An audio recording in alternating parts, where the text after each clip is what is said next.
بعدين جيت للدكتور هشام ما شاء الله عليه ربنا يبارك فيه يا رب. رحت للدكتور هشام الله يبارك له ويجزيه كل خير على اللي عمله معايا. انا كانت عيني دي بيضه، السواد ده كان راح. الدكتور هشام قال لي مش محتاج زرع قرنية، محتاج بس تشيل العتمات الموجودة ونظافة العين بس. كنت هاخد العمر كله حزين على نفسي، دلوقتي الفرحة اللي في قلبي أكتر من فرحة أي إنسان في العالم.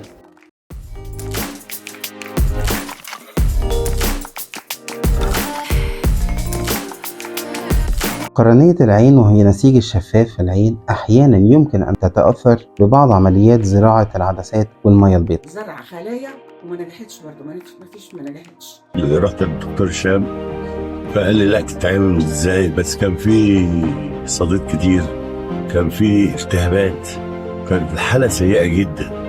والله يبارك له الدكتور هشام وجزاه كل خير. أنا دخلت العمليات، الدكتور هشام قال لي مش محتاج زرع قرنية، محتاج بس تشيل. ولفيت على جميع المستشفيات، كله كان بيخوفني منها. محمد حسن مطاوع مدير إدارة شرطة بالمنوفية. أنا أصبت بمية أحصل بعدها ارتشاح، الارتشاح ده نتج عنه فساد في القرنية. الدكتور اللي قال لي ده ارتشاح سابني فترة طويلة 6 أشهر على علاجات والمضادات الحيوية، واتضح بعد كده إن هي كانت قرنية. فبسأل مين دكتور قرنية كويس، قال لي دكتور هشام. ايده خفيفة وحلوة أوي، ما حسيتش بالعملية صراحة.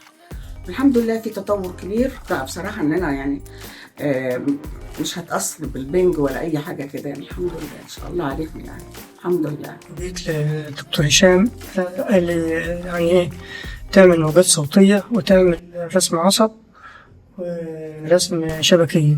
رحت للدكتور هشام الله يبارك له ويجزيه كل خير على اللي عمله معايا.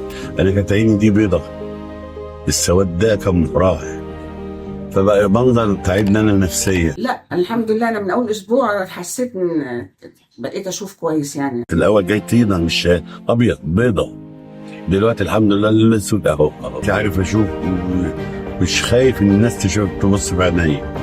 انا ما كنتش بخرج من البيت، اللون الابيض ده كان تعبني نفسيا جدا.